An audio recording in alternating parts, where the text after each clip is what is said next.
Hey, what's up, guys? Welcome into Good Morning Lambeau. My name is Clayton. You can check us out on packernet.com. You can find me on Twitter at Packers_access. You can email us, Packers_access@gmail.com. You can text us 865-658-5824. I'm joined alongside Tim live in Green Bay. We got Carly Ray in Wisconsin as well. Here to talk a little Packers offseason. I know we covered a lot of information last night, went way over on PTA Live. And it's funny, we didn't even get to everything we wanted to cover. So I've got to do a better job of being organized and making sure we're not trying to do too much in one episode. But I'll tell you, you start crunching these numbers, looking at the dates coming up, it's going to come at us fast. It's hard not to get excited. But, Tim, how you doing this morning, buddy? Feeling good, man. Got the diesel going, ready to roll. Happy to talk Packers, as always. Absolutely. Carly, how about you? Oh, I think we lost Carly. Oh, Carly said, I'm done already. I don't have time for this. So she may be back. Anyway, let's kind of dive into some news here. Let's talk a little news around the North. Tom Pelissero tweeted this out. The Bears are working towards a deal to hire Shane Waldron as their new offensive coordinator per sources. Waldron, 44 years old, spent the past 3 seasons as Seattle's OC. Now he's expected to land in Chicago, which owns the number 1 pick, with a big question looming at quarterback. So Shane Waldron it's looking like, typically when a report like this comes out and they're working towards the deal, Tom Pelissero is getting that information either from the team, the agent, the team, the coach's agent, or both, right? Usually you don't get to this stage and it not fall into place. Now, there's a chance it could fall apart, very, very slim. But Shane Waldron, I think it's a good hire for Chicago. He's a guy who brings experience. He's in that age group too, around 44, where he's not too old, not too young. He's going to have respect to the players. He's had success where he's gone. He basically took Geno Smith and completely revitalized his career in Seattle. I know he got fired this year. The whole staff kind of got let go, to the best of my knowledge, up there with Pete Carroll. But he's someone that they plucked out of the LA Rams system, if I remember correctly. So the thing that I noticed, the first thing that comes to mind for me for Shane Waldron, is when I was breaking down all the offenses last year. I don't know if you guys remember me doing that exercise, but I basically got tired of hearing everybody say, this isn't Matt LaFleur's offense, this isn't Matt LaFleur's offense. And I went through and broke down everything. And people were saying they wanted Kyle Shanahan's offense. That's what it's supposed to be. And I was trying to make the point that this isn't Kyle Shanahan's offense. This is Sean McVay's offense. Yep. Sean McVay, all those guys came up together. But, as you start to branch off, your system, the terminology is the same and all that. But it doesn't mean you're going to mold your roster or even your play calling around the current roster of 21 personnel, 11 personnel, what have you. Sean McVay leans more on 11 personnel because that's the type of players he had in LA. We've talked about that ad nauseum, right? He said in the play callers, he said, I was trying to lean on 21, but I looked up on the bench. I was trying to lean on 21 and 12, and I looked up at the bench, and I'm going, what the heck is Cooper Kupp doing on the bench? Like, I'm an idiot. So he shifted to 11 personnel. And, of course, you got Matt LaFleur coming from there and taking the job in Green Bay. So he's more along the what we call what they refer to as single back wide zone is what you would refer to his. All of it is wide zone boot. You're looking to set up the boot action off the wide zone run. But everyone has evolved. When Aaron Rodgers was winning those back-to-back MVPs, what were they leaning on? RPO heavy. Yep. That's not a Kyle Shanahan special. That's something that kind of took over the league. Now, you've seen us tone the RPO back this year. Why? Because last year defenses caught on. So with Shane Waldron, what I noticed when I did that exercise, Tim, was a lot of spread 11%. He would run 12 spread too, but I remember the first week I turned on the tape and I'm like, all right, let's see what Shane Waldron's do. Very first snap. Empty 11. I was like, and everyone's telling me that we're refusing to run Shanahan's offense, and here Shane Waldron is literally running an empty offense, essentially. Not the large majority of the time, but a good chunk of it, more than most. So I'm sure he's evolved. I haven't dove into the numbers of his offense this year, so I'm sure he's evolved, and maybe he's gotten back to 12 ace looks and traditionally running the football. Who knows? But I think it's a good hire. What do you think about this hire, Tim? It's a change. Change is something that the Bears are used to. It happens often. And, one thing that won't change. The Bears still suck. I mean, that's just a fact. I mean, but, I think it's a good hire. Sewn into the earth, Tim. Yeah, we'll see what happens. It's something to keep an eye on, and I'm sure this will be. I mean, Pelissero's running with the story, so this will be probably confirmed today or tomorrow or something like that. So gives us something to look at here in our division. Maybe a different look for that Bears offense next year. Yeah. Josh Martin with the super chat says, hey, at least we're not the only team with a kicker who sucks under pressure. Isn't it funny how all these kickers missing these big kicks? You know, it's like it's not out of the norm.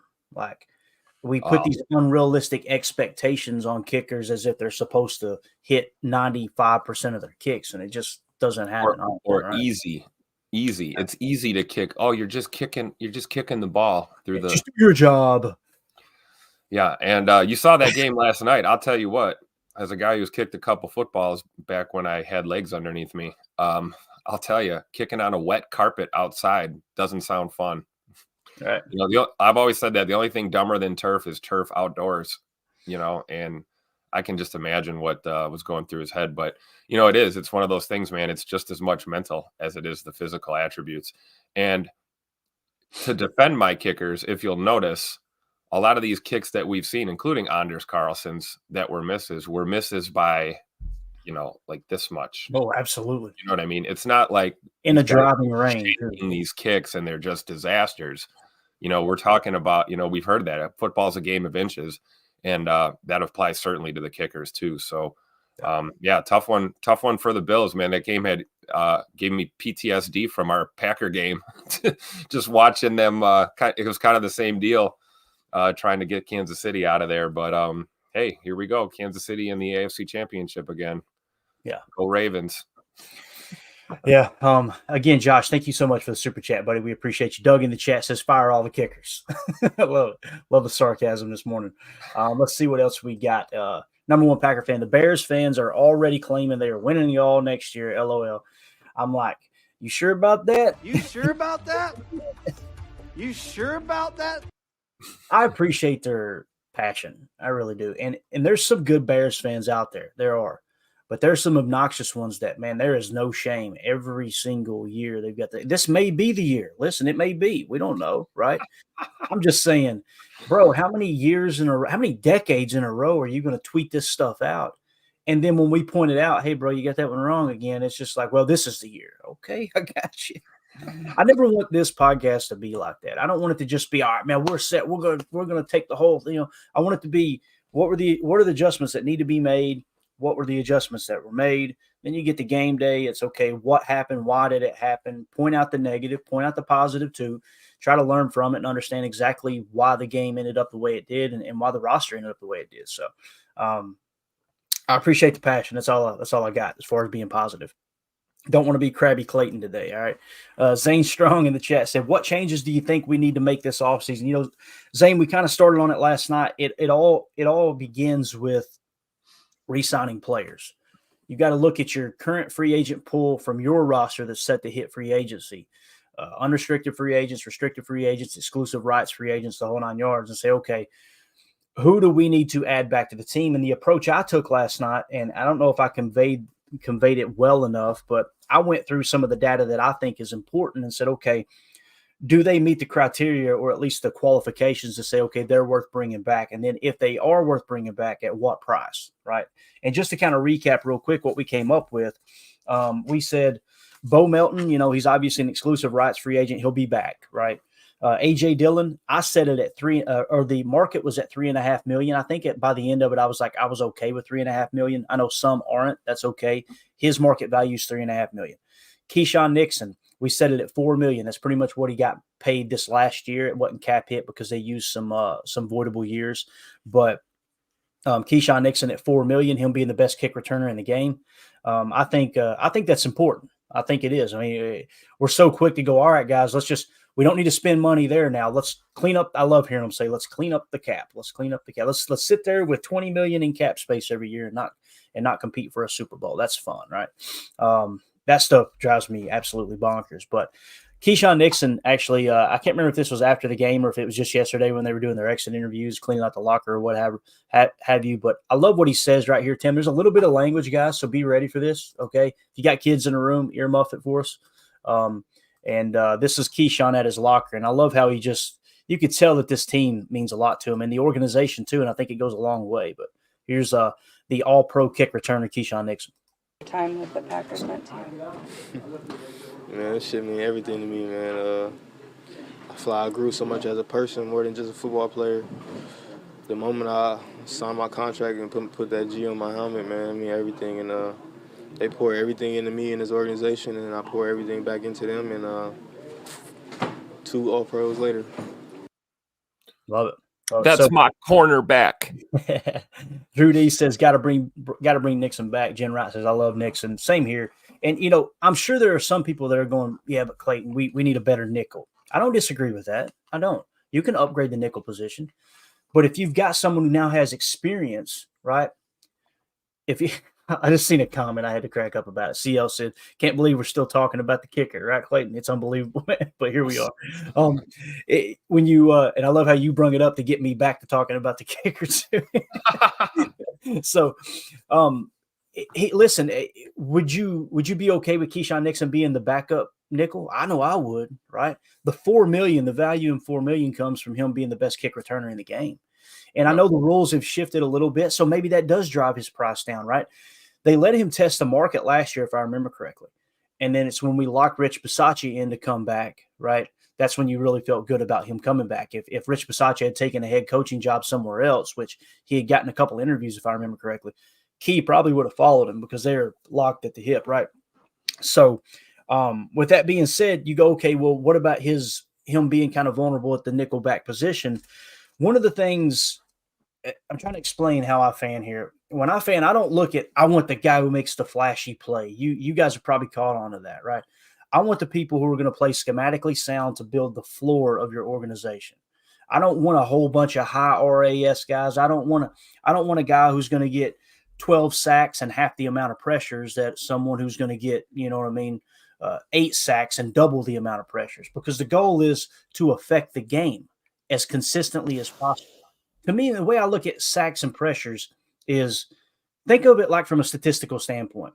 Saying you would rather have a guy with more sacks than this player, but significantly less pressures, would be the equivalent to saying I want a quarterback who threw 2 touchdowns in the game instead of 0, but the trade-off is I would rather only score 14 points than 21 because the game plan was geared around and the other team's defense was vulnerable against the running game, right? So to me, it's more situational, and that's why it's so important to watch the tape. It's so important to understand the game flow. Some people think watching the tape is catching a highlight and then looking at the technique. Oh, that was a cool move. What I mean by watching the tape is understanding the flow of the game. Why did that happen in that specific situation? There were some great throws that Jordan Love made this year that never made my Chalk Talk episodes. Yep. It was on a drive that meant nothing.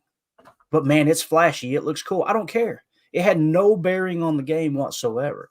I'd rather us come away going, these are the 15 plays that really impacted the outcome of the game, right? So one of the stats that I put a lot of stock in with corners is bust percentage, right? And what bust percentage is, it's exactly what it sounds like. When you go to SIS and you break down the data as far as DBs, in coverage and really just all the way across the board, there's several different statistical, categories within, specific positions that you can look at the bust percentage and the positive percentage or plausitive percentage. So essentially what it is how many percentage of plays do they come out with a positive, points, basically, result. So when you go to bust percentage, it's totally the opposite. How often is it a bust? They gave up a huge play, like I think it was in the negatives, if you will, on the negative side of 0 is, I believe, what the bust is. Matter of fact, I don't have the glossary pulled up. I don't have the bust pulled up because I went on to something else. But like positive percentage, to give you an example, percentage of plays with expected points added above 0. So I'm pretty sure that the bust was expected points added underneath 0. So essentially what your bust percentage is telling you is, how good is that player at not giving up big plays, at not just completely blowing the play up, which you guys know, to me, is the most important aspect of defense. If you can't control the bust plays, I could give 2 craps how good you are at the just crazy positive plays, because you're going to chase your tail all year long. You've seen it all the way across the league. Keyshawn Nixon's bust percentage, minimum 10 targets, okay, because there were some in there with 1 or 2 targets, and obviously minimum 10, to me, 10 targets is pretty low in itself, so I feel like it's a large enough sample size. He finished 40th in the league amongst all cornerbacks, okay, at 13.3% bust percentage. That surprised me because there was a couple times during the season I was like, man, he's giving up some big plays, Tim. So with that being said, though, him being the 40th best corner, that's of all corners. That's not just nickel corner. That's all corners. So what does that tell you? Most of the time, large majority of the time, offenses are in 11 personnel, which forces defenses to be in nickel and sometimes dime if you play defense like the Dallas Cowboys do. So you're having at least 3 cornerbacks on the field at all times. 3 times 32 is what? 66? Am I thinking right, Tim? No, that's not right. 96. There you go. So of the top 96, if you're within the top 96 and you're what's deemed as starting caliber at any given statistic that you're trying to sort by position, he's coming in 40th. What that tells you is in bust percentage, he's grading out as a solid number 2 corner, although he is the 3rd best corner on the roster, meaning he's just going to play that slot position. You got to be careful comparing those numbers because it is important to sort and filter by slot corner because that's his specific assignment. But Tim, that surprised me, man. 13.3% bust percentage, 40th best in the league with a minimum of 10 targets. So $4 million sounds great to me, bro. I think so too. And hearing the way he talks about being here, I don't think it's going to be a difficult negotiation, right? Mm-hmm. I mean, I think this is kind of like let's make it make sense. Let's not make an insulting offer or a lowball offer, and he probably stays, right? Yeah, absolutely. Drew D in the chat said, Nixon got us that big play to set up a touchdown as well. How can we get rid of him after he stepped up in the playoffs? It's huge. And he's one of those guys that, yes, he made mistakes this year, but I didn't feel like it was the moment was too big for him, right? Right. In those crunch situations. The only play that comes to mind is the play against the Giants where he gave up like the 32-yarder that set up the game-winning field goal, right? But it's hard for me to blame him on that because he's playing press man in that situation. It's like we know he's not a press man corner. And that was, I think, the coaching staff kind of giving in to the fans a little bit like we need to play more man coverage. And you got torched. It is what it is, You got beat on a double move and it cost you the game. That's the only play I can really think of, though. Yeah. And I'm sure sorry to cut you off, Clayton. Great point by Drew to say he stepped up in the playoffs. That's what the great players do. The moment's not too big for them. They actually play better. They thrive in those situations. And Keyshawn certainly fits the mold, man. That's a big primetime type of guy, and you need pieces like that, especially on your defense, man. Yeah. The only thing that worries me about Keyshawn Nixon, as far as, possibly bringing him back, I love his attitude. I think he's a good locker room guy. I think his teammates love him. I think he's a spark plug. I think you haven't heard him complain openly and go at the coaches like some players seem to have at times. He's everything you want in a pro. He's just, he's not, that starting caliber, right? He's not that, I don't think anyone would consider him a top 10 slot corner in the league, right? But when you look at the bust percentage and playing within the system, I think you can tolerate it. What worries me, Tim, if he does hit the market and someone looks at that kick return ability and goes, you know what, let's give him $8 million. Let's give him $6 million. That's going to get tough. You're probably going to let him walk at a certain extent. What's the number for Goody? And just based off of how he sounded just now in the locker room or that little interview that happened in the last couple of days, I kind of feel like that communication's already opened up. It feels like he's going to be back. So maybe they go to him and say, hey, man, you did good. You did, you didn't, I don't think he met his interception goal that would trigger more money, obviously, that we highlighted last offseason that was kind of intertwined into his contract negotiations. But maybe you throw a little more incentive at him this year and go, hey, same interception total. Let's say it was 3 interceptions, get you another milli, right? Mm-hmm. If that's the case, then maybe they go to him and say, hey, let's up that. Let's go with the same $4 million base cap hit, right?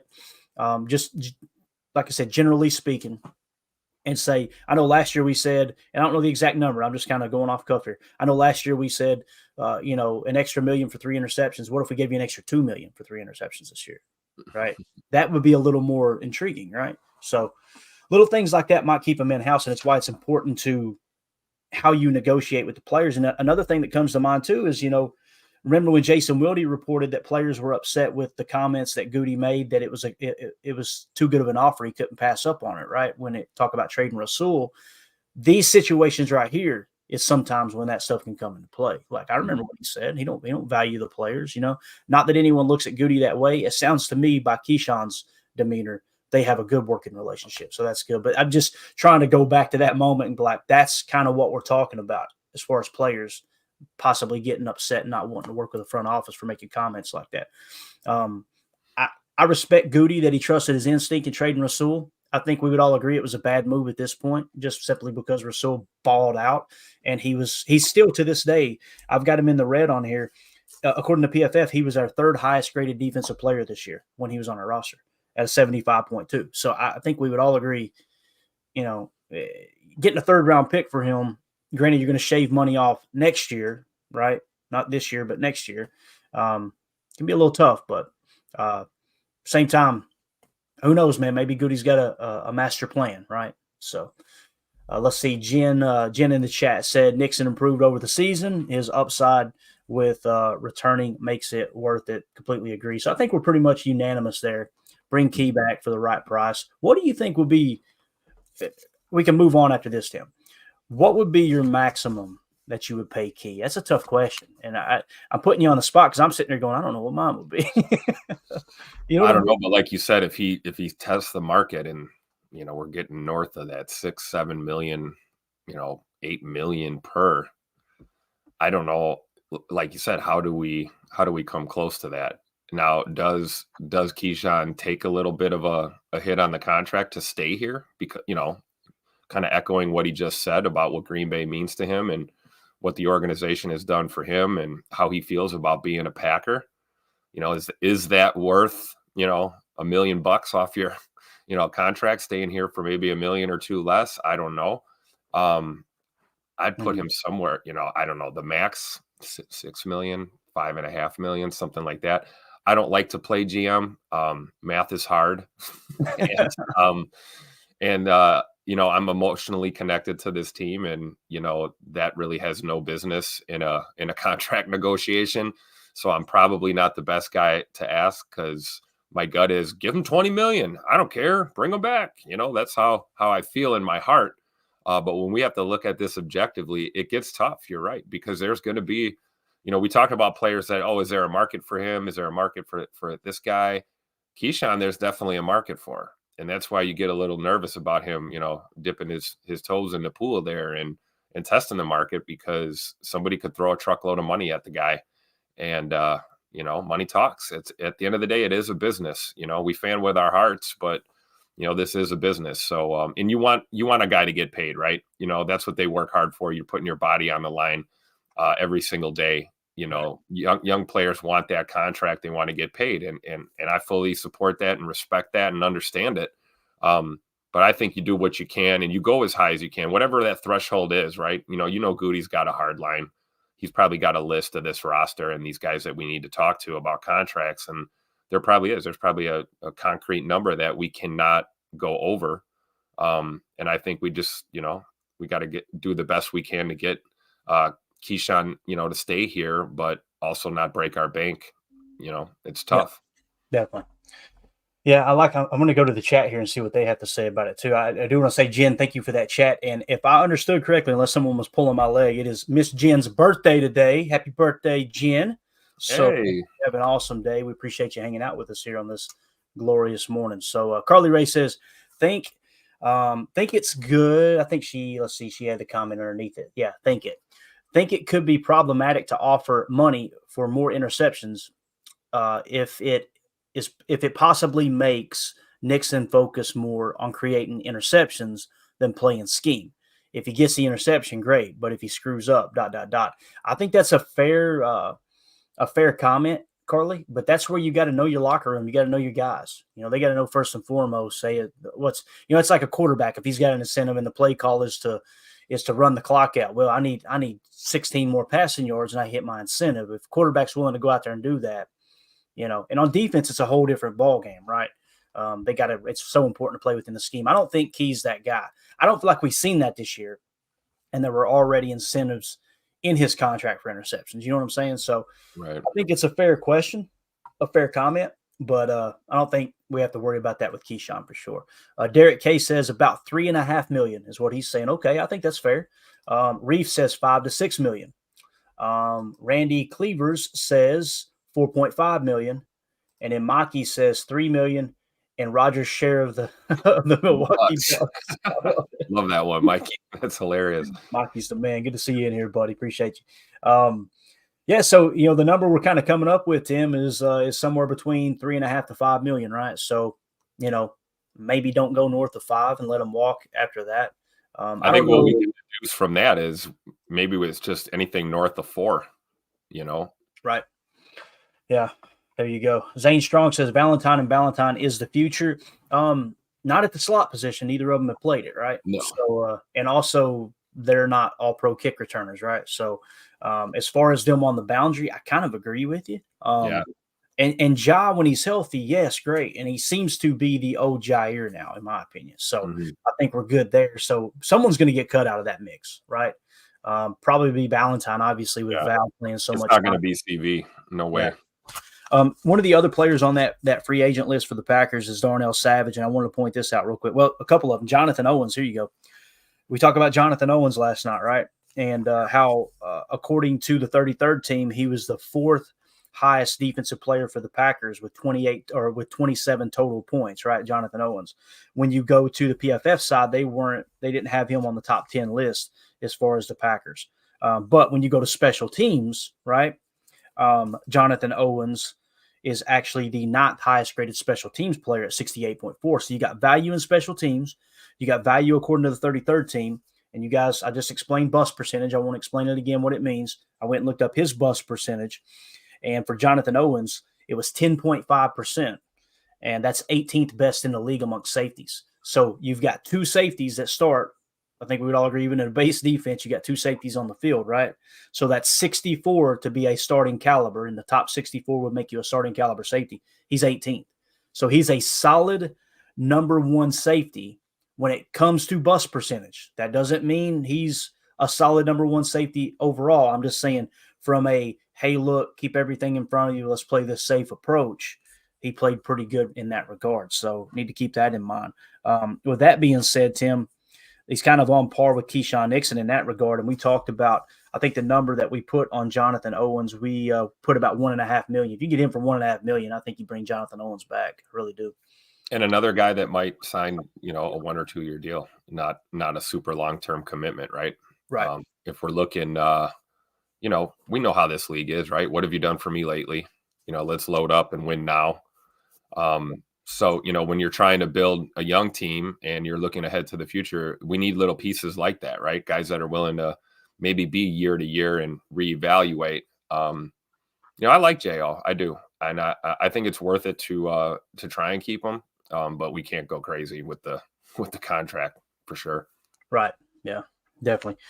So Jonathan Owens, again, 10.5% bust percentage. And then you had, like I said, that's 18th best amongst safeties. So pretty solid there. Darnell Savage comes in at 12.5%. That's 31st best. So from bust percentage, those guys are grading out pretty good. Now I went to Rudy Ford, my boy Rudy Ford, president of the Rudy Ford fan club right here, right? 20%, that's 66th best. So PFF has Rudy Ford. They held him in pretty high regard, right? The 33rd team has Rudy Ford at 28 total points. He made some huge plays, but according to SIS data, had a high bust percentage too there, which obviously wouldn't even be starting caliber across the entire National Football League at bust percentage. So kind of shows you now, battled some injuries, right? And listen, you guys know, if you've listened to this pod, you know I love Rudy Ford. So this is what I mean by you've got to accept the information for what it is. When I look at that and I go, okay, even when he was healthy, we couldn't figure out why he wasn't playing, right? And then you go to the SIS data and it shows his bust percentage is 66th in the league. That might provide your answer. There you go. Maybe the coaches are looking at it like, dude, if you're not going to play fundamentally sound, we're going with this guy. Could be the case. I don't know. And with that being said, maybe Rudy Ford doesn't get re-signed, or if he does, they let him completely test the market, and we might be the only offer for him, right? We had it set at $2 million. So with that bust percentage, does that bring that number down a little bit? And are you willing to let him walk for, a difference of $500K? You know what I mean? At 1.5 million, whatever. So they'll probably let him test the market. I thought that was interesting though, because it felt like something was a little off. Remember, they wouldn't name him safety coming out of training camp too, Tim? You remember that? Yep. Kind of makes you think maybe he's playing a little reckless behind the scenes. I don't know. Not trying to create a rumor. Again, you guys know how I feel about Rudy Ford, but if you see it, you got to say it, and that's what the analytics are showing there from the bust percentage standpoint. So I thought that was interesting. That's why you want to do these exercises, because you find those little wrinkles and go, maybe that makes sense now. Maybe that's why they were going that route. So another thing Drew D points out, which is really important, he says, I think Rudy is in trouble with his age, and they will bring someone in at safety. I think now is the best time, right? Now is the best time to bring in a solid rookie safety and say, all right, this is the safety of the future, or maybe a free agent, which we're going to dive into free agency. We got to get past this stage first. Right. And there's going to be plenty of people already highlighting free agents. You can go Google it, I'm sure, and there'll be multiple YouTube videos on it. I just want to make sure we do things in order as the dates kind of fall into place. But I think you're right, Drew. His age is definitely going to play a factor. If I were to pull up that free agent list again, Jonathan Ford, there he is, 28.1. Yeah, so 28 years old, getting a little bit longer in the tooth. Is hilarious thinking that's old, but man, in football it is, Tim. You're coming up on that ledge, for the some of the greats can play beyond the 30-yard or the 30-year mark, obviously, but if you're just a good or an average to good player, above average to good player, typically drops off there at 30. So all right. And it's a fact, right? I mean, as you get older, you're naturally going to be more prone to injury. You're not 22, 23, 24 anymore. You're getting closer to 30, a little easier for the body to break down on you. Absolutely. Tim, I haven't looked this up yet. I'm going to see if I can pull it up. SIS it takes a minute to load because there's so much data in here. But if I were to go to pass defense, I'm going to try to see where Anthony Johnson Jr. is as far as bust percentage. And I think I did what I do, minimum of 10 targets. So I'll type this in. How do you feel about Anthony Johnson Jr. in his rookie year? Because I believe PFF had him rated kind of low. I know he didn't make our top 10 list, and 33rd team didn't have him listed as top 4 either. Actually, I could probably do this to help you out real quick. Let me pull up. You may have to look really, really close because it's very small font. But I've got the total points per game according to the 33rd team there. So if you want to take a look, we'll see if we can find him. Anthony Johnson Jr., there he is.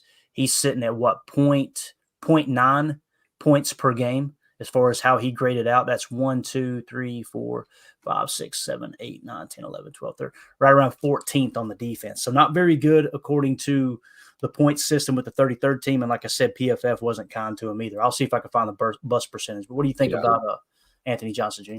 I think it's just an example of, most rookies aren't good. We talked about this last night. It does happen. And I think Anthony Johnson Jr. certainly had some rookie mistakes this year. Kind of just taking us back to that San Francisco game here. You saw him bite down, cost us a tutter. He had deep responsibilities on a play, and he bit on an RPO fake by Purdy and dropped down into an area that, we didn't need him, and created space on the back end. That's a rookie mistake, right? Right. However, he's a rookie who's got playoff experience now, like a lot of these other guys. And when I look at, when I see him out there and the way he plays, 6'2", 200 pounds, man, he's built like a safety. He's athletic. He plays with fire. You talk about some of the same things we said about Keyshawn Nixon. I see that in Ant Johnson for sure. But he's a young player, and development's going to come, and development happens on the field, and I think he's a piece we can build around. I'd be willing to guess, just not looking at the numbers. I know you're looking them up. The bust percentage was probably higher than we'd like. But it's important to remember that, how old is Anthony Johnson Jr.? 20, 22, 23? Very young, very young. Right. So this is a guy you want to keep around, and you want to keep him in the mix. And maybe that lends credence to the logic of, let's just go young back there all the way across the board, and we put this talent back there and try and develop the back end, because regardless of, if you look at what we had now, we've had some veterans sprinkled in there, and we've, complained about the safety room forever. So maybe it's time for a change, or maybe you keep a veteran piece and then you draft and build around that. But I think Anthony Johnson Jr. has a bright future in Green Bay. That's a guy I've had my eye on since camp back in August, and I think he's gonna end up playing a huge role in this defense in the future. We just need to let him develop. Yeah, and I couldn't find his bust percentage. There is a ton of data in this site. I'm sure they have to cut it off at some point. So maybe his bust percentage is so high they don't even have it listed. I don't know. But I could not find it there. I even sorted by Packers and safety, unless, of course, they might have accidentally listed him at corner. Let me check that real quick. I don't think they would have, but let's just see. No, he's not in the system for whatever reason. So need to kind of try to find that too. And PFF would probably be our best way of getting a true feel of how he played. Seeing that we've got the 33rd team data. They weren't too kind to him too. Let's take a quick peek at PFF and see if we can look into some of the details of what he did well, what he didn't do well. I know we could pull up the image here. I'll do it real quick. PFF team, bam. If you want to try to find him there, Tim. And you can drop a comment down if you need to, but let me type him in here and see kind of where he rated. Yeah, I think, the other thing to remember with Ant is he can't have extremely high snap counts. I mean, how many snaps did this guy play? That could be a factor, yeah. I feel like he played more than some people believe he did, but I'm with you. It's like he definitely didn't play as much as some of the other safeties. So 334. Is that what I'm seeing here towards the bottom? 33 on the list. Yeah, here we go. I found him. 334. Yeah, you're right. Yeah. So yeah, his defensive grade 47.9. Coverage grade 53.9. Right. Run defense Low grade. tackling grade. Yeah. 37.7 run defense grade. Like I said, it looks like a rookie, right? I mean, 7th round pick too. Yeah. Yeah. So let's give him time. Let's patience is a virtue here.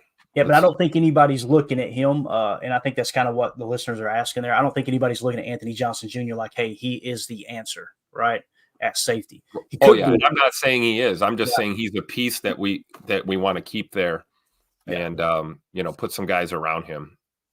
Yeah. Rotation is not just something we're going to do with our D-line and our edge guys, right? We can rotate guys in across the board on that defense. So for sure.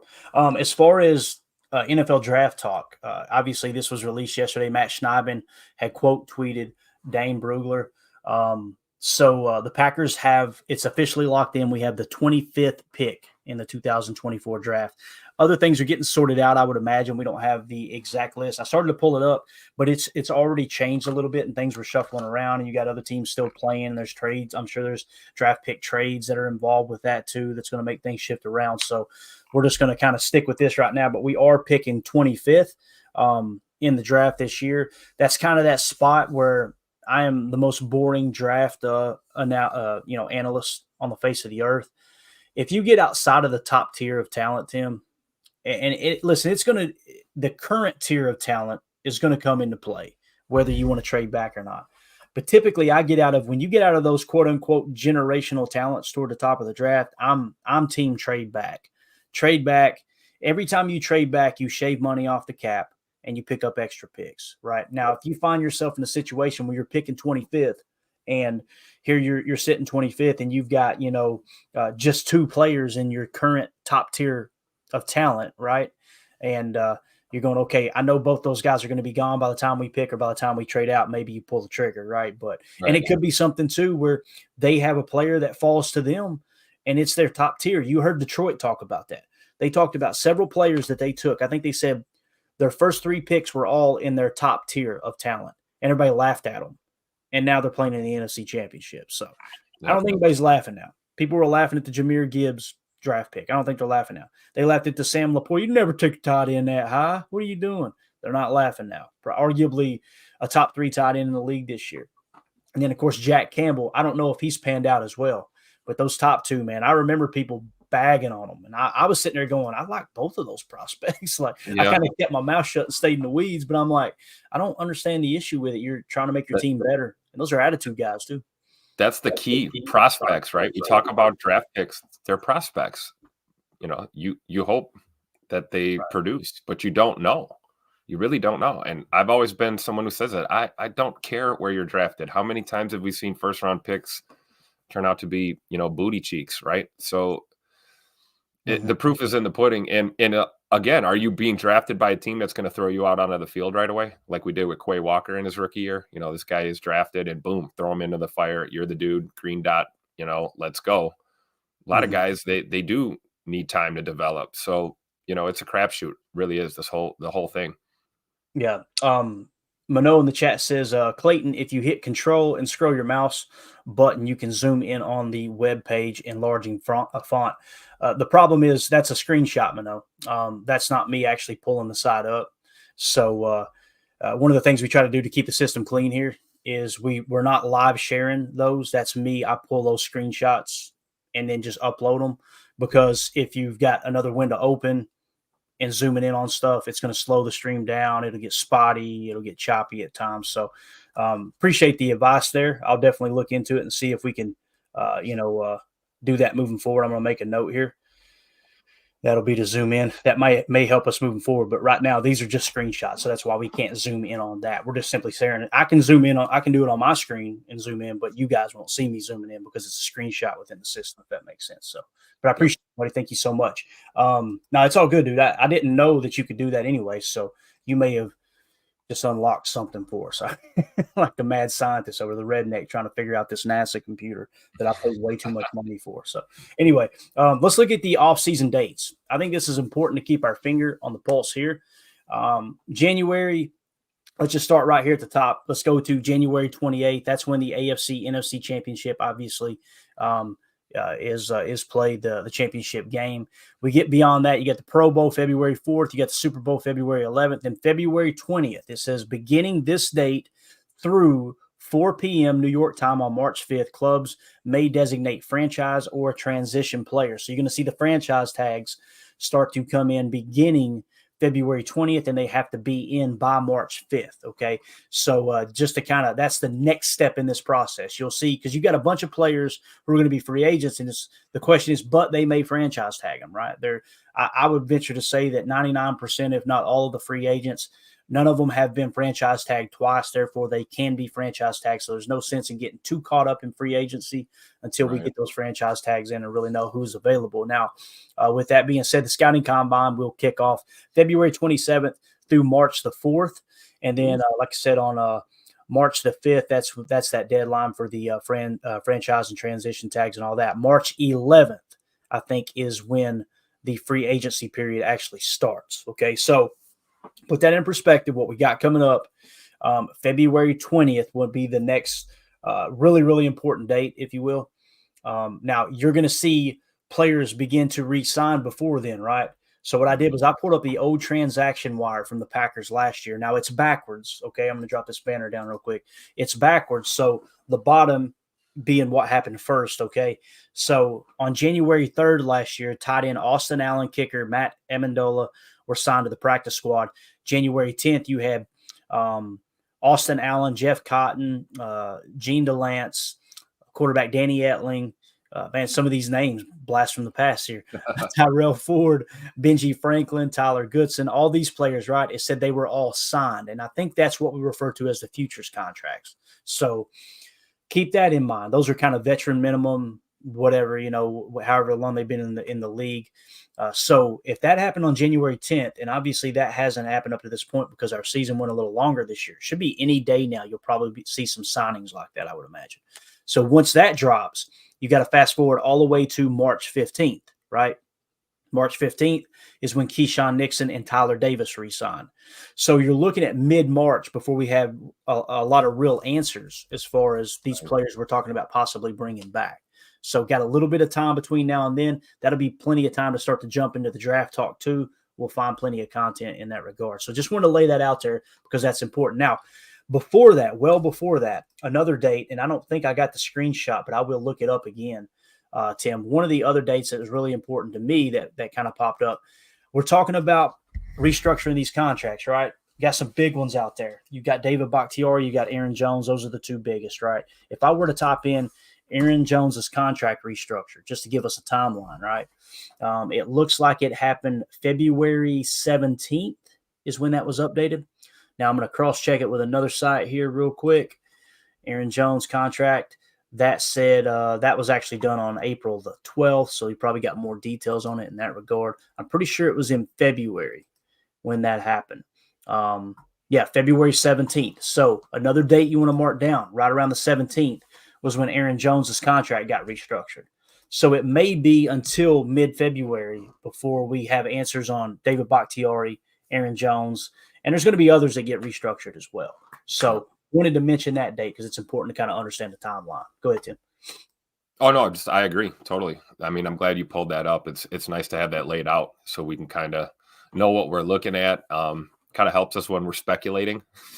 We can time our speculation with some press releases and some announcements. It's just like, asking you about Jordan, how soon can we give Jordan a whole truckload of money? And it's, not going to happen till May. So we got to just be patient. Yeah. Let's see. I don't know how to pronounce the name. I should know it. I apologize. I'm just going to call you Lee. Goot will trade up this year. I'm not opposed to trading up either, to be honest with you, Lee. Like, the way I look at it, where do they rank on their draft board? Goody made a comment last year and said typically in the first 3 rounds, they're able to get a top 50 prospect. And that immediately he got roasted because when you look at what we've done in the 3rd round, it's like we might want to revisit that, guys, because we have sucked in the 3rd round. Now, Tucker Kraft, whole different ball game, right? Look like you got one. Look like you got you a dog there. So with that being said, if there's only one name left in that top 50 or that top tier, and I don't think their top tier goes top 50. I think that was Goody being the what's the word? I don't know if politician's the right word. I definitely don't want to put it in a negative light, but him being the guy that's trying to paint the best picture possible, rather than saying, yeah, well, we got a guy that was in our 4th tier of talent or 3rd tier of talent. He said, we got all our first 3 rounds were our top 50. That may be within 4 or 5 tiers of talent. And what I mean by that is the way the draft board's set up. Let me do this real quick. It'll be hard to read, but I'm going to pull it up. This was my top 50 draft board last year. And just to kind of give you an idea, if you look in the D column, that's actually the grade. Okay. And people are going, negative? What are you talking about? So the lower the number, right, the better the grade for me. That's how I do my system. Don't ask how I got there. I've been doing this since, I don't know, roughly 2012, 2013. I started doing draft boards, and it's evolved over the years, and this is just kind of how I approach it. But to put in perspective and explain a little bit more detail what I mean by tiers of talent, Jalen Carter and Bryce Young were in my top tier. It does it. I do it in increments of 5 points. Okay. So the top tier would be anyone in the negative. Okay. The second tier would be, 0.1 positive, right? All the way to 4.9. That would be tier 2. So in tier 2, I only had 2 players, Will Anderson and Christian Gonzalez. Both turned out to be great players. 3 of the top 4 have been great. Bryce Young, the jury's still out because he had just an absolute crap show around him. Now, he could be bad, right? He definitely didn't make situations better, but I think we would all agree that was a dumpster fire in Carolina. It all starts with the owner, too. Thank God we don't have an owner. So you've got 2 players in the top tier, 2 players in tier 2, and then when you get to tier 3, which would be, basically a 5.1 or 5.0, I should say, all the way to 9.9, you've got 1, 2, 3, 4, 5, 6, 7, 8, 9 players in tier 3. So you see how that tier gets a little bit broader, right? So you've got those 9 players there. When the Packers picked, was Lucas Van Ness in that top 3, right? So essentially what you can do is look at the number on the far left column and go, okay, that's the pick they're worthy of. Okay. That's the way I see that. If anything after that, you're kind of reaching a bit, unless they're in that current tier of talent, if that makes sense. So like when you look at Lucas Van Ness, he was my 17th best prospect, right? But that would have put him in the category or the tier that anyone 10.1 to 14.9 would be that current tier of talent. He was sitting at 13.6. Okay. So he was as good for the 14th overall pick, according to my draft board, if that makes sense.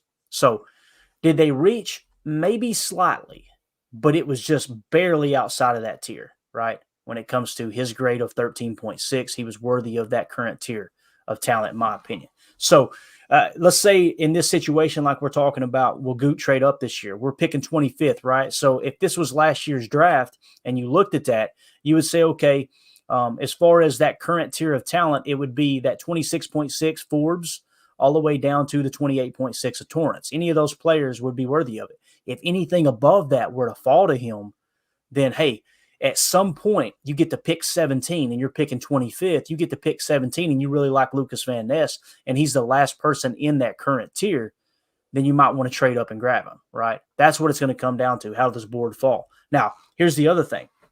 We don't know what Goody's board looks like. We don't know the Packers draft board. They may look at this one and go, boy, this idiot doesn't have a clue, right? So I'm not saying, hey, these were the best prospects. This was just the system I use, and it's just another. When we do the live draft coverage here on the channel, you're going to see me. I'm going to have my draft board live, so we can kind of cross them off as we go. And this isn't me watching the tape. You see the notes on the far right, Jalen Carter. Hands down the best prospect, but look, legal issues, right? Bryce Young, great prospect. What was the note, though? He's undersized, though, right? Look at Will Anderson, little stiff, extremely high character, though, right? So these are just little notes. If you didn't watch the tape, Clayton, you didn't study the prospects, how do you have those notes? It's people I trust, people like Greg Cosell, right?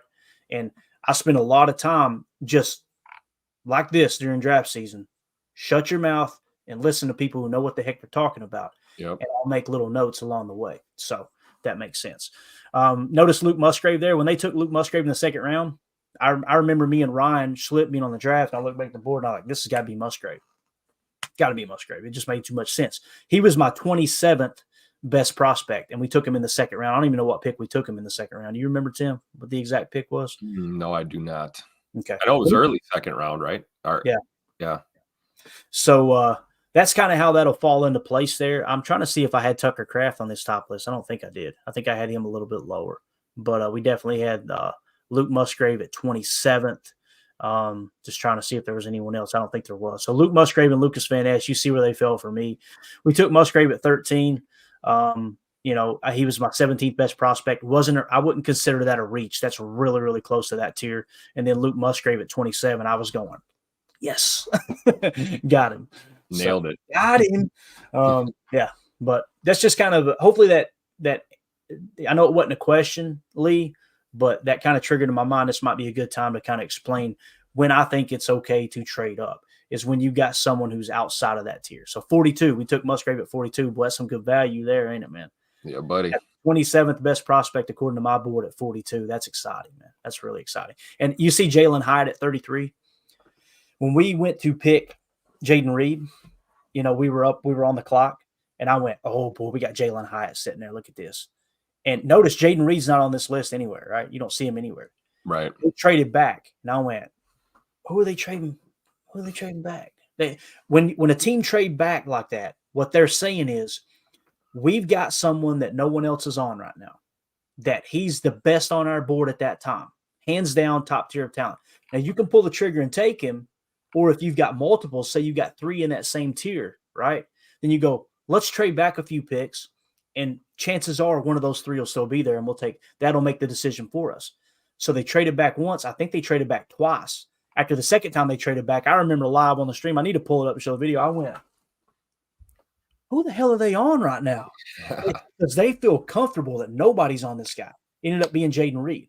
And I looked up and went, we had Jalen Hyatt on the draft board. Hands down, way better than Jaden Reed. But immediately remove the ego. Right. Ego, no amigo. Goody knows draft evaluation better than me. Let's dig into Jaden Reed. I dug into it. You know what the answer was? 2022 tape, not that good. 2021, lights out. So this year on the draft board, I've been doing this I've been following the draft close since 2010, but been doing a draft board since 2012. I think it was 2012 is when I started.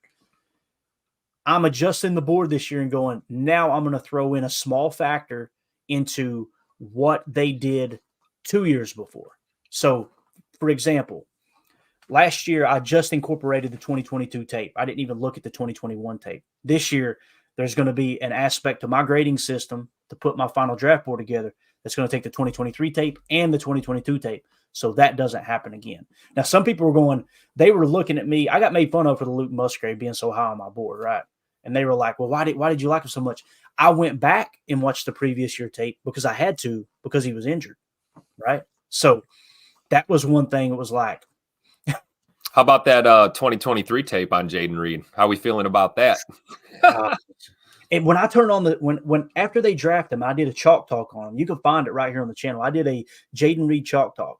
Yep. I went back and watched it. I went, this kid ain't a slot receiver. This kid can play anywhere. Like he played Z as much as he did slot, at least the highlights that I watched. And man, he was stretching the field deep. And then you guys remember the Saints game, that great picture of him laid out, making that diving catch? That was what he did at Michigan State all of 2021. He was running deep. You could see him running choice routes. He and the quarterback kind of got off the same page there in 2023 in 2022. I think it was the same quarterback. It could have been a different quarterback at Michigan State, but nonetheless, I'm adding that in this year. Yep. We're getting 2 years saturation put into the draft board for sure. So anyway, that was probably the best time to break that down. We had a little bit of time to fill there just to kind of give you guys an idea of how I work the draft board and how I put my board together. There's no information on that board that suggests Clayton really likes this prospect. It's people who Clayton respects likes these prospects. I won't dog anybody. I won't mention the names of the people I don't like, but it's so important to get the information started, and I got to get on it today, actually, before the combine. We talked about the combine hitting in February, because when the combine hits, though that information goes haywire, because it's here comes the RAS numbers. Yeah, that guy, and it's important. And you'll notice I put bonuses on my board, but I control how much stock goes into that. My board is more created toward what did they show on tape, because to me that's what's most important.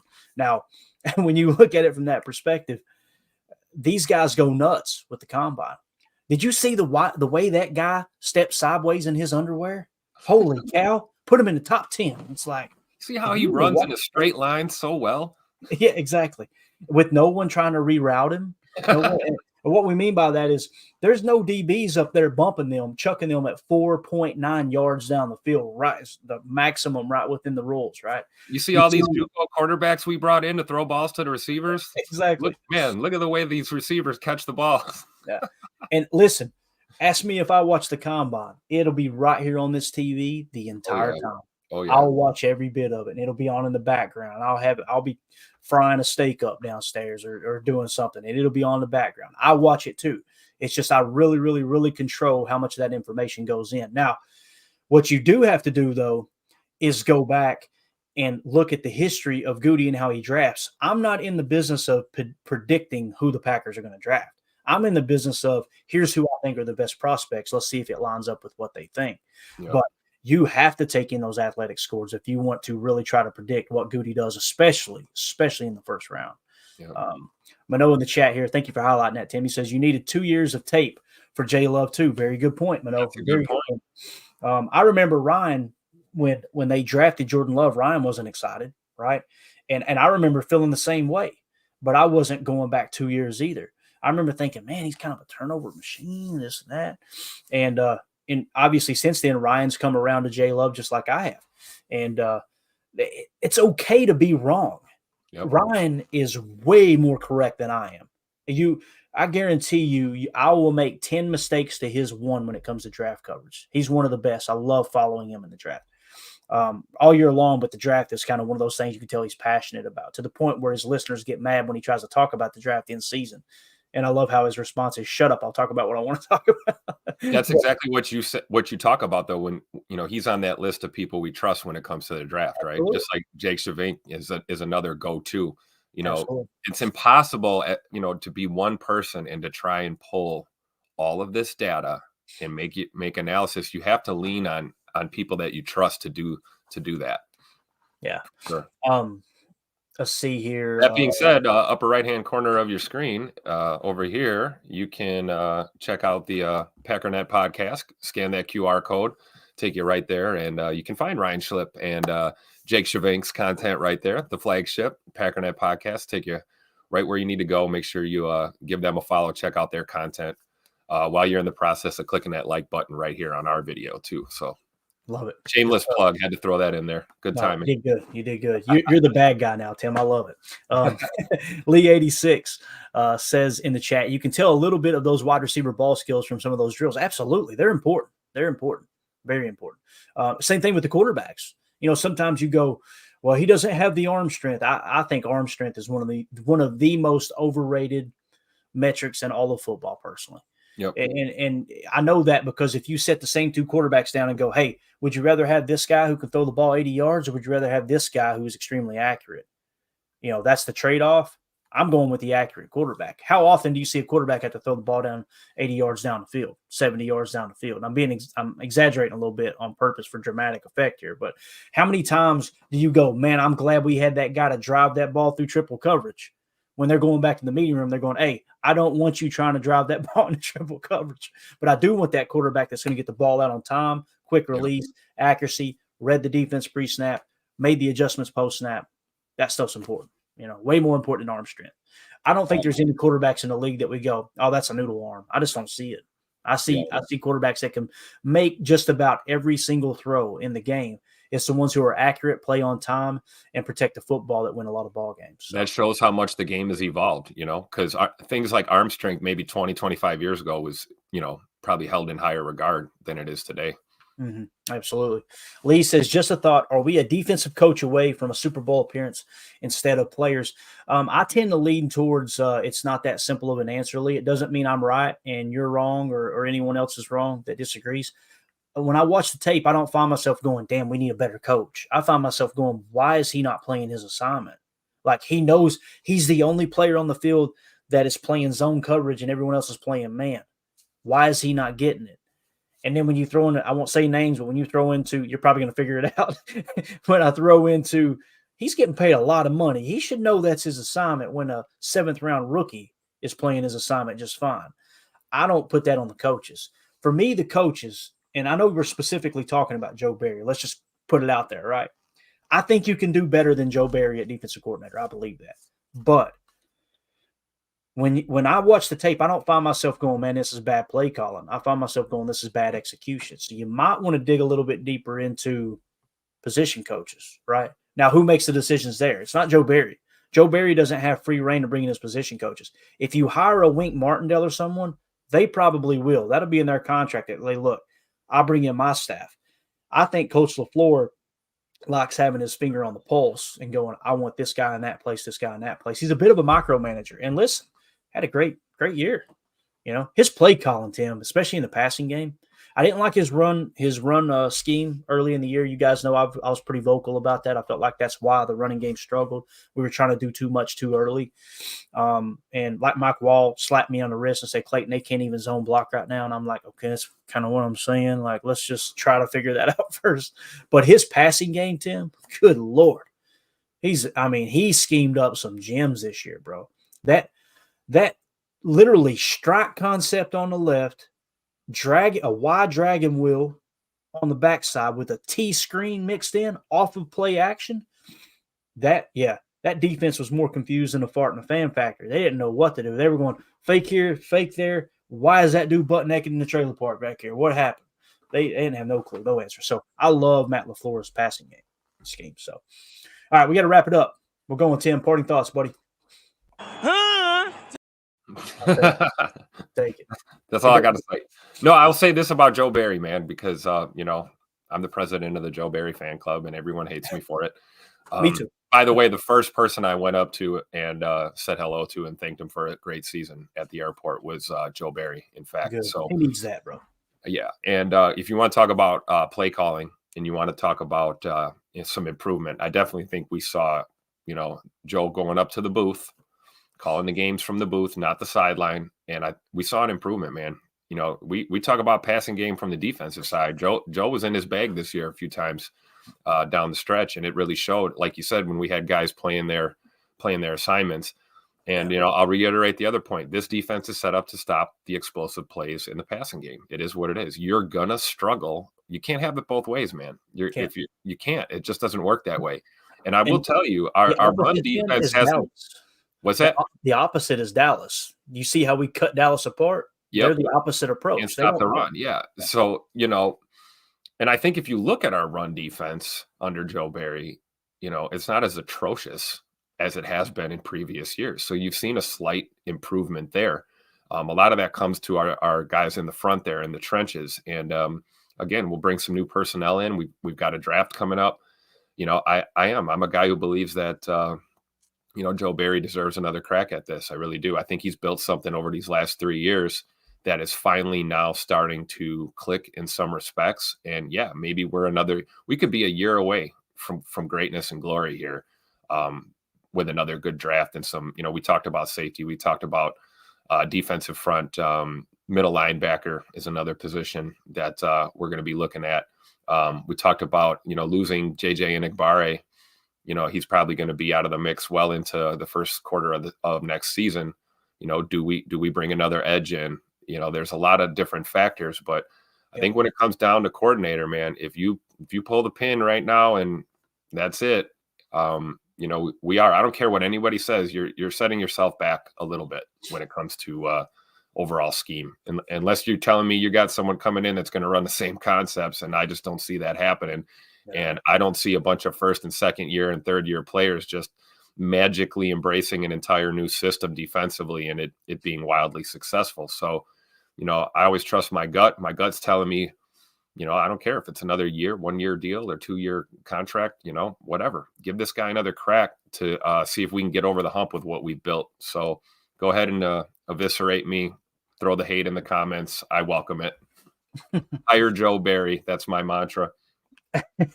And yes, I'll die on that hill. It's fine. And when you look at the 33rd team and what they said, their year-to-year data, what got worse for the Packers defense, everything got better, but passing yards per game and the turnovers went down. I think I counted 8 dropped interceptions this year. You don't expect to catch all of them, but that number is a lot more generous if they, like Darnell Savage. Yeah. On the game Saturday night against the Niners, Joe Barry schemed up 2 slam dunk interceptions, and they were both dropped. One of them should have been a pick 6. So, again, I know people hate hearing it, and I really don't care, because if people can just casually throw hate at players and coaches and other fans and they don't even watch the tape, then I welcome the hate for people that refer to me as a tape head. I will gladly wear that hat every single day, because I would much rather go, here's what I mean by this, rather than be the fan that goes, well, I disagree. Okay, gotcha. Yeah, they don't say that about the coordinators, coaches, analysts, the statisticians, all these people that diagnose tape to make decisions. Oh, but we're the bad guys as fans for doing it. It's kind of crazy to me. Cracks me up. The logic's just not there. Yeah. People can do what they want, but you're not going to climb in my mentions. You're not going to climb in my YouTube channel. You're not going to climb in my DMs and insult me for how I fan when I don't say a damn thing on yours, right? And that's how you will get cut out real quick. The old block button been hot here lately, and it's going to get hotter as long as people want to be rude and try to tell me how to fan. I'm not going to do it. I'm going to watch what happens on the field. And if that upsets people, hey, good luck to you. I hope you find the joy you're looking for in watching football, because it sounds like you don't enjoy watching football. You just enjoy complaining about football. And at the end of the day, I'm here to tell you right now, we don't care. Let me tell you, We don't care. Exactly. So I want to give a special thanks to Josh Martin. Thank you for the super chat, buddy. You are awesome. We appreciate you supporting the stream, man. We'll be back tonight for PTA Live. We'll continue this conversation. What I wanted to point out, pass coverage was the only thing that dropped, essentially. According to the 33rd team, total points per game with their grading system went from 7.6 down to 5.7. I wonder why. More man coverage, just saying. So the people what they want, that's what it'll get you. There you go. Now, when you go to PFF side, run defense and tackle grade, right? Run defense 61.3, tackle grade 58.9. Sorry, the defensive coordinator cannot tackle for them, right? Yeah. That tackle grade says a lot. If that tackle grade is in the 70s, your run defense goes up tremendous. You seen it the other night. Devontae Wyatt busts through the line like he always does, grabs the running back 2 yards behind the line of scrimmage, and he just slides right off of him. It's like, that is not on our coaches, not even the position coaches. Like, these guys need to know how to tackle. You get to the NFL, I'm pretty sure you know how to tackle to a certain extent. Should it be refined? Absolutely. But Joe Barry shouldn't wake up tomorrow and go, oh, okay, guys, I got to figure out how to get these guys to tackle. And again, what we talk about, that player that missed that tackle, Devontae White, first-round pick, I was big on him because he's a pass rush machine, right? And I'm like, if you can teach him to play run defense, he is going to be a great defensive lineman at the NFL level. Now, how RAS, right? Maybe that has to do with you take him a little bit, ahead of where you should have. But his he's one of the best pass rushing interior defensive linemen in the league. There's no doubt about it. So it's hard to argue with that. That was what this roster was built to do, right? And just like Tim said a second ago, and what we talk about all the time on Chalk Talk, you can't have it both ways. You can't say, okay, let's stop this and that. When you draft a player, they're few and far between that are like Aaron Donald. They can do everything perfect. That's a generational talent. So typically you're choosing really good run defender, really good pass defender, right, or pass rusher. Now let's try to make them the best player they can be. That's one thing that the coaches have failed at, is I don't think they pulled everything out of these first-round picks. But at the same time, we're not even allowed to question whether they're a good first-round pick. That bothers me because there are no slam dunk first-round picks. So right. Fern in the chat says, I'm with you, Tim. Barry, not as bad as everyone says. That's perfectly said, Fern. I found someone that's on my side. I love it. I think we could do better at DC. I think Tim thinks we could do better at DC.